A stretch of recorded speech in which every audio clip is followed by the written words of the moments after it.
Right, let's get into the main event then. Talk us through match day, Stade Amédée-Domenech, pre-game, Tom Raffy smoking cigs, etc. The pre-match ball outside. Talk us Yeah. through it. So first things first, got to the airport and shared a cab with Stephen, who's an expat. I don't know if is that the term or a Yeah, yeah, I think that's bit fine. antiquated, isn't it? But lives out there now. Saw his Brive hoodie on the plane and managed to share a taxi with him and a French lady, which was handy because it was like €50, so that worked out very Oh, well. that is very helpful. Stephen then said, "Oh, there's like a little bar around the corner here. Think he's going to take me to some sort of off the track, like lovely little spot. Turn the corner. Oh, here it is, La Watson Irish Bar, which actually, it must be said, was very good and definitely the place to be before the match. Like lovely courtyard out the front. Everyone there was clearly in for the game. So, yeah, Stephen, great guy if you're listening. Thoroughly pleasant meetup. And yeah, so off to the game. Tom Raffy and a few of the other Brive youth were on the Marlboros, which was quite funny and looked fairly worse for wear later. It must be said. A little bit of petanque en route, which was fun. It was uh, who was it? Brive v Charont. Montauban. Okay, yeah. It was like, but it was going on after the game. It was Oh, wow. like a test match. It was like a ball test match. Nice. So that was quite cool. Sharon, that would be our boys, technically, Yeah, from yeah. Don't play it. Saxby affiliated, Yeah, they play in blue though, so yeah, not not Les sure what the Violettes. story is there. But anyway, game itself, match day, it was bouncing. It was, I mean, the place was heaving as you'd expect, but they'd gone all out. There was it was cheerleaders. It was like these kind of circus dancing girls on stilts. It was like full works. Yeah, I think when we went last time, we were not underwhelmed, but maybe not totally enamored by Brive as a stadium, and I think this probably dispelled that for me. Nice. Yeah, it was pumping, and then yeah, the game itself, it was. I mean, it looked I pumping on think TV. Like certainly pre-game, it quietened down yes, a little bit by half time, well, yes, but yeah, pre-game it looked really, really rowdy. it was. The only thing that quelled that rowdiness were the pre-game fireworks as they came out, which all of us were basically.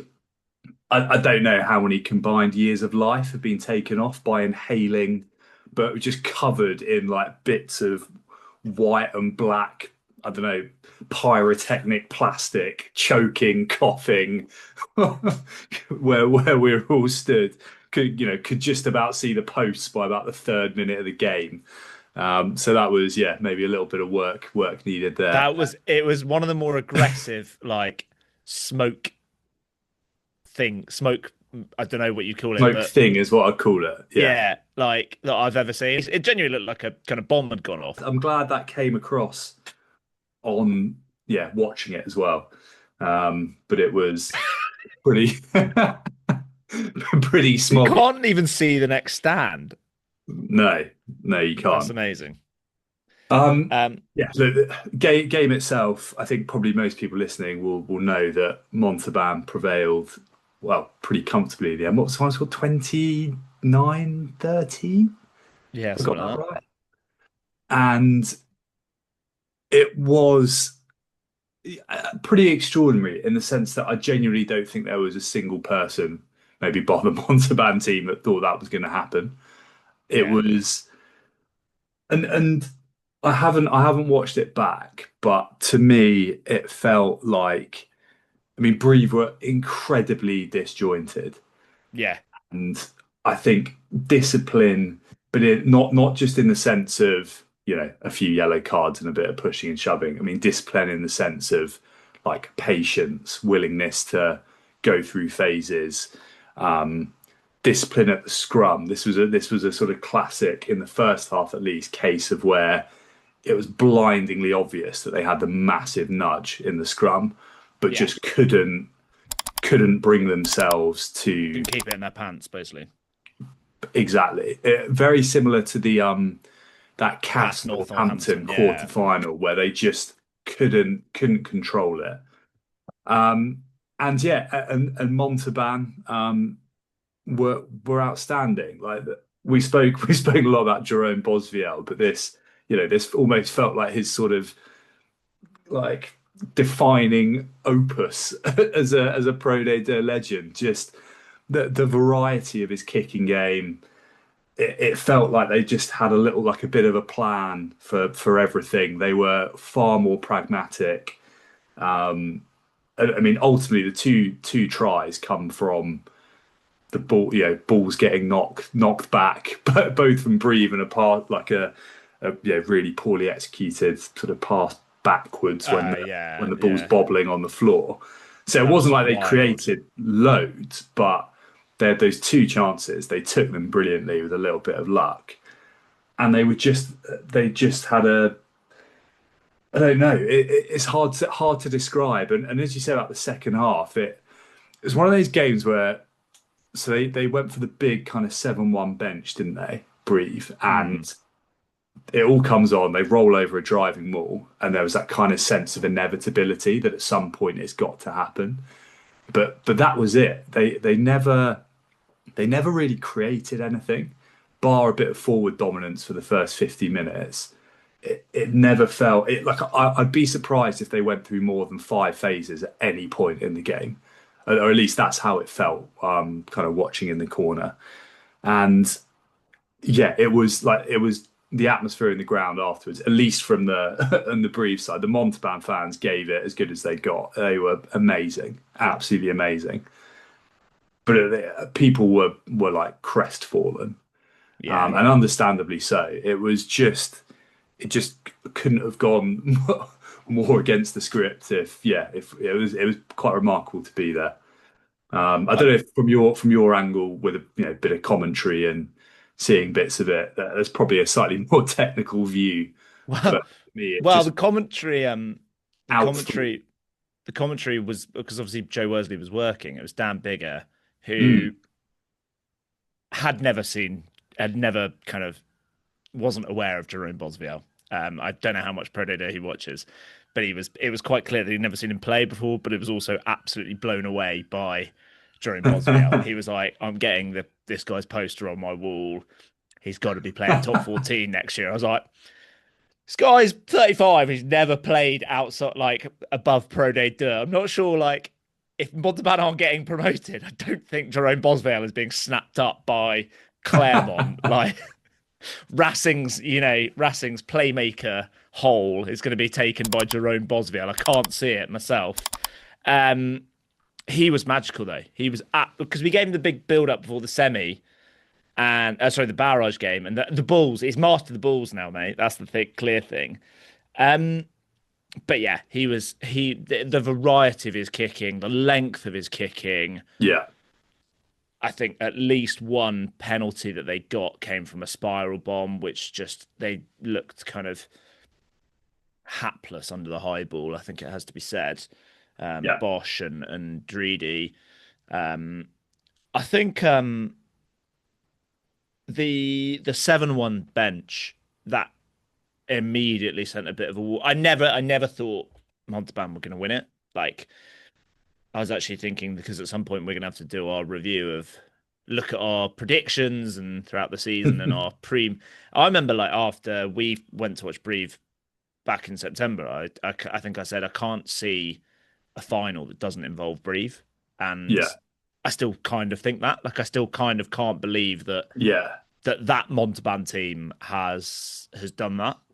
I think it was a bit of a shame. Like, I was really, because I've not seen much of Ferte at 9. I've seen him at like in the outside backs, and I love him, but I was kind of didn't get to see much, and I think that probably points to the fact that, as you say, they didn't actually piece together any phases, so you don't get him on 5th phase, kind of darting around the fringes, or what can we create, that sort of thing. Carbonneau was very good when he came off the bench. And Ferte actually slotted back into the wing or fullback and looked pretty decent. It was weird because they were kind of talking about like Stuart Olding not being a regular 10, but he is. At Brive, he has been a fairly regular 10. I think it's weird, like, as someone who didn't quite set the tone particularly well in my own game of cricket on Saturday, the Kerwin Bosch miss basically in front of the sticks Yeah. early on set the tone. And it's amazing the kind of impact that that sort of thing can have on a team. I think they were just very disappointing, and they did have a lot of power. Is it Sadragu in the number 8 like dropped? They Yeah. just dropped loads. Courtney Laws was the best player on the pitch for them, which I know Yeah. seems 100%. quite Rosbify, but brilliant. But I still can't quite get my head around it. No. They Yeah. butchered a lot, and like they just let Montauban into the game at a lot of points. I don't necessarily think Montauban were. They executed their game plan. I think Zabalza is really good at 9 as well, not just Bosviel. Um, but you can have a 10 that's that good, that's dictating play and coming up with all that stuff. He's got to have some sort of platform. He's got to have stuff to work with from his pack. And I actually think some of the guys in that played really well. I think Ringay was really good again, like very, very Yeah. active.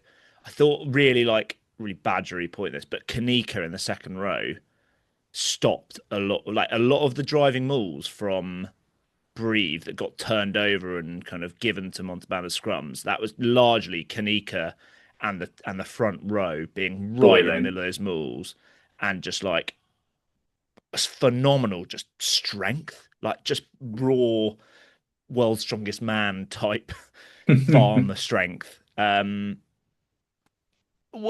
Yeah, and they executed their game plan. They didn't. You're right. They didn't play that much. Was there anyone that perhaps you kind of hadn't seen before that impressed you, or anyone the that caught you out?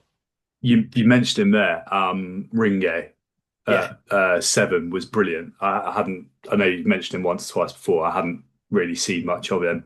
He was everywhere, like just absolutely everywhere. He was fantastic.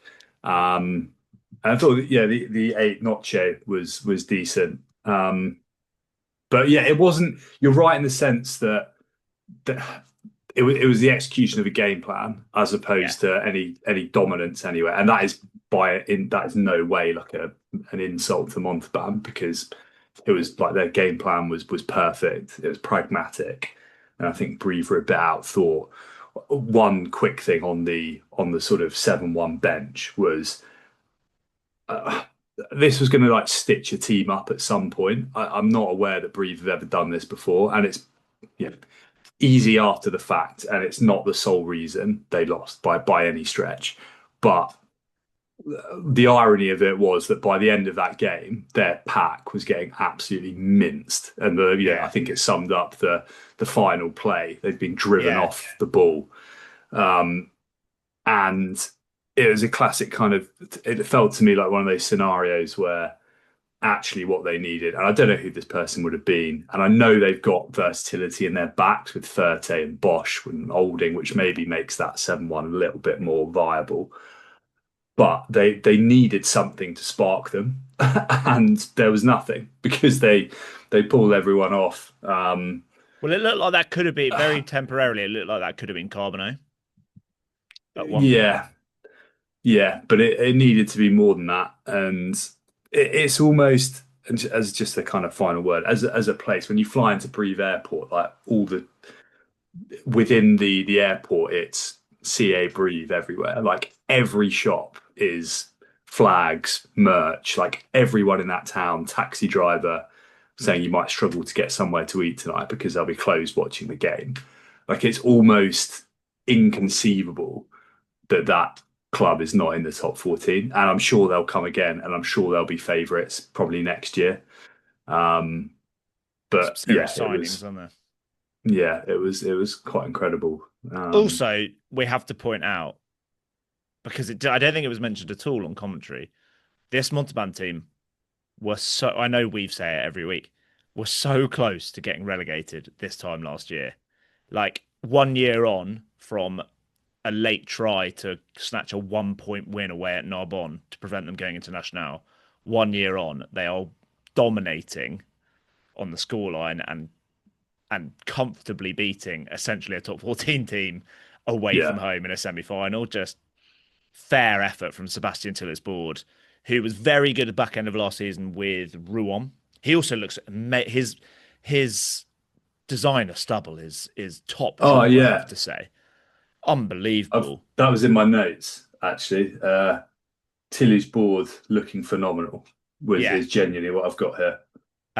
Seventh biggest budget, so not kind of complete no hopers, but six players played in that access match last year, or six players from the 23 played in that access match. So a decent Quite a enough chunk. turnaround. Quite a turnaround, to be fair, but in terms of squad turnover. But yeah, brilliant effort from Montauban. And they have another free hit, basically, because no one's going to fancy them for that one. I cannot see that No, Grenoble side, because they absolutely dismantled Provence. They they were amazing, weren't they? properly dismantled them. They were the better team by a country. It was one of the more one-sided first halves of a semi-final I can remember. Yeah. Um, they were just better in every single facet, and as much as the forwards were amazing, the back line were also amazing. I thought Davis was incredible. Trio and Fusier in the centres. We've known that they're a good combo and they work well together. My God, when you see them across the full 80, do they work well together, and they kind of do simple things very, very effectively. They're also really bloody physical, like as a pairing. I thought, I'm going to get the wrong one now. Wilfred Huller, because Nathaniel Huller played very well at the weekend. Wilfred Huller was incredibly active. I thought he was just a kind of wiry, good finisher, but actually much more. He's got some Jack Noley bits in there, isn't he? Just gets active. But they were brilliant. Shout out to Piazzoli's lid though, absolutely unreal. I do think just gone. So we should say that I can't remember the final score, but it was Grenoble were just completely dominant at the Stade Amédée-Domenech. That looked like a proper. To think that is second division of any sport in Yeah. any country is wild, because that was a proper sellout. Harry Rogers, shout out our listener who went to Grenoble. He was very panicked that he wasn't going to be in Grenoble for the actual game when it looked like they were going to finish second. But luckily, they did get that big win at home and they did finish top, and they were able to go to the Stade des Alpes for the semi-final, which looked absolutely epic. He got some amazing photos of the stadium with the Alps in the background. They had the post-match kind of crowd surfing to Peña Bayona, which we love to see. Great, keep them coming if you are going to games. We love seeing your photos. We love hearing about them. I hope, Harry, you got some Grenoble stash, given that I'm wearing this jumper. You said the shop was shut. Anything else, Richard? I've got a few thoughts ahead of next week, but have you got any thoughts on that game in particular? No, not beyond what you said. It was, I didn't watch all of it, but I saw most of the first half and I saw a decent chunk of the second. And yeah, I was not expecting it to be that one-sided, not because Grenoble are phenomenal. I'd like to make it clear that I said Provence had no chance of winning that. I'd like to make that clear that I said that last week. Well done. Well done, me. But I didn't think Provence would get beaten up quite as much as they did, because they're a physical side and they've got some big boys and experienced players. They were great. Silly is the man who doubts Montauban, but I can't see next week being anything other than a pretty comfortable win for Grenoble.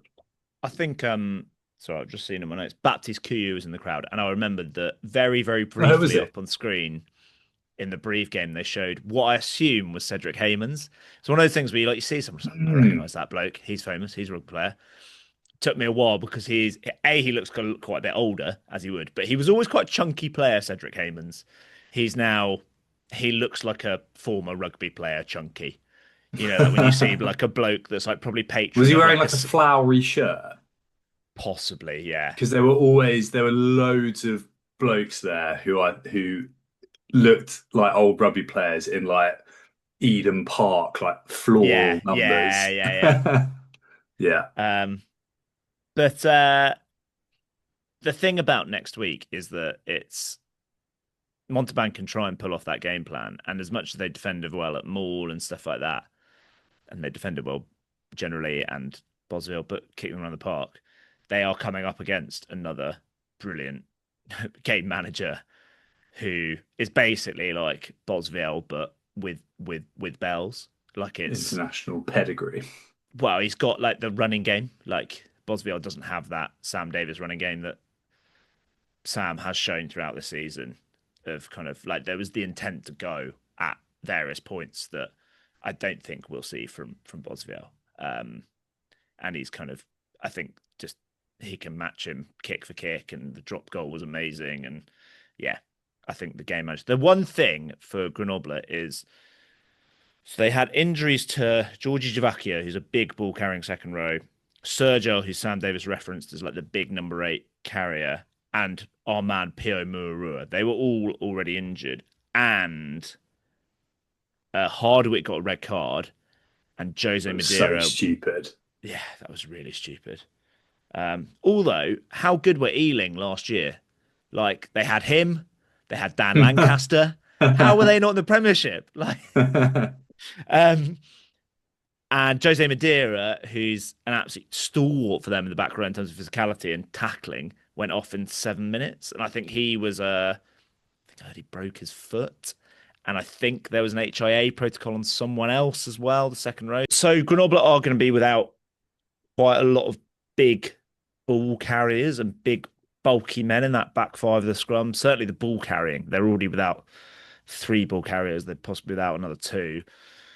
That said, they've shown pretty much all season they've got depth across the whole squad, and they've got a lot of physicality in that back line that should be enough for Montauban. Montauban, for them to back it up 3 weeks in a row would be phenomenal. It's just that, unchanged squad. They'll probably try and go unchanged again. I just don't think they'll be able to live with the physicality of Grenoble, given that the way they dismantled Provence. Do we know if a team has ever come from 6th in Pro D2 to get promoted? I don't know, actually. I have no idea. Yeah. I'd be amazed. Assume probably not. Yeah. Yeah, it would be quite something. Anything else on Grenoble? No, that's it. I was going to say just on Montauban, and we'll phase out this section with the interlude music that we have. You may recognise the tune from the weekend. Have you heard this our interlude over the weekend, Richard? No.